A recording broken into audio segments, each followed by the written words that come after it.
Welcome to The Explainer. Today, we are diving deep into a challenge that pretty much every finance leader in a law firm knows all too well. How do you get these incredibly smart, successful partners on board with your billing and collections goals? It's that classic problem where cash just gets stuck, and today, we're going to unpack a playbook to get it moving again. Okay, let's just get right into it. The easy assumption is, oh, they're just being difficult, or, they're way too busy. But the real answer? It's so much more interesting and predictable. This isn't about personality flaws. It's about human psychology and the way the entire system is designed. So before we can even talk about a solution, we have to agree on what the problem really is. And in the legal world, the core financial challenge we're talking about has a name. It's called lockup. This is the one metric that really defines everything. So lockup is basically the total number of days your firm's cash is trapped in the system, unable to be used. It's broken into two key parts. First, you've got WIP days. That's the time work just sits there unbilled. Then you have debtor days, which is the time it takes a client to actually pay you after you finally send the invoice. High lockup isn't just a number. It's a direct drain on profitability and the cash you need for everything from partner distributions to investing in the firm. You might think the fix is just more financial training. But these barriers show us that the problem isn't a lack of knowledge. It is baked into the very structure of a law firm. Partners are autonomous. They're owners, not employees.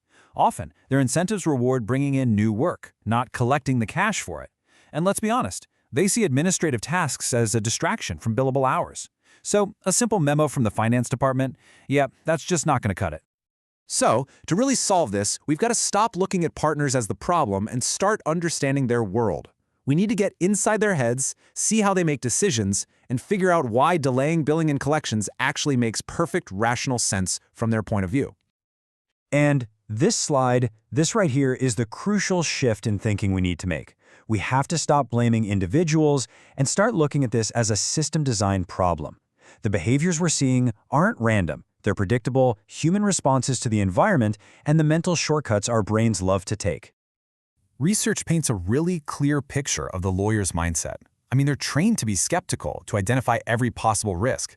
That risk aversion is a huge driver here. The fear that having an awkward conversation about money could damage a client relationship is an incredibly powerful deterrent. And their autonomy? It means they naturally push back on being told what to do by what they might just see as an admin department. So here's the kicker. These are universal human biases, but they are absolutely supercharged in a law firm environment. Loss aversion makes that collections call feel terrifying. Present bias makes it a no-brainer to put off non-billable admin work for urgent client matters. And status quo bias, well, it just means the path of least resistance is to keep doing things the way they've always been done, even if it's inefficient. So, if that's the diagnosis, what's the cure?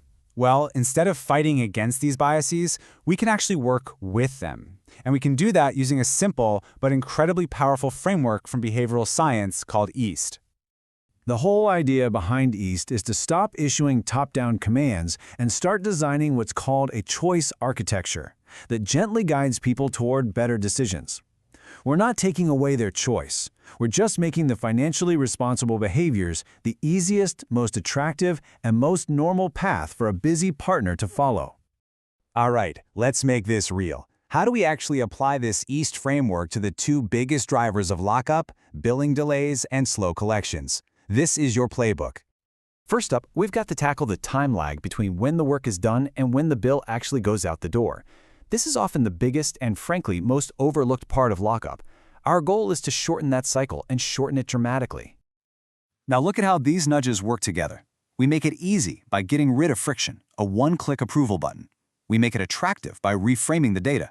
Unrealized partner profit sounds a lot more urgent than WIP, right? That triggers the loss aversion we talked about. We make it social by showing partners how they stack up against their peers, tapping into that natural competitive streak. And we make it timely with daily prompts to build a strong habit. Next up, we have the phase after the bill is sent. The big hurdle here is getting over that deep-seated reluctance partners have to chase clients for money. It's all rooted in that fear of damaging the relationship. See, the crucial thing here is that we're de-risking the whole process for the partner. We make it easy by giving them templates, taking away the emotional labor of figuring out what to say.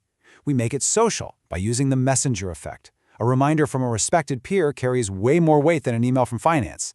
And we make it timely by being proactive, using a welcome call to sort out any issues before they even start.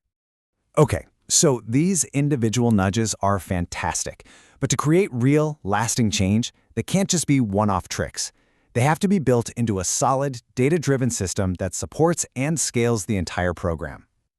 A live, visible dashboard isn't just a reporting tool, it's the engine for this whole program. And it's not just for the leadership team. Making this data visible to the partners is a massive nudge in itself. It takes the abstract idea of cash flow and makes it tangible, real, and transparent for everyone. A really great dashboard goes way beyond just tracking the final score, like lockup days. It gives you diagnostics. For instance, a leading indicator like the promise-to-pay kept rate is brilliant. It doesn't just measure if you called, it measures the quality of that conversation. And a balancing metric like number of revised invoices is key. It stops people from just rushing out sloppy bills to hit a target. It helps you figure out why problems are happening. And this really is the key to making it all sustainable. This is not a project with an end date. The best approach is to create a small, cross-functional nudge unit. A few people from finance, IT, practice management, and their job is to own this. They constantly test new nudges, learn from the data on that dashboard, and adapt the program over time. So the ultimate takeaway is this. Stop pushing against the current and start redesigning the system to change the flow of the river. Stop mandating and start architecting better choices. And the real question for you is, what's the first small, simple nudge you could design and test out tomorrow? Thanks for joining this explainer.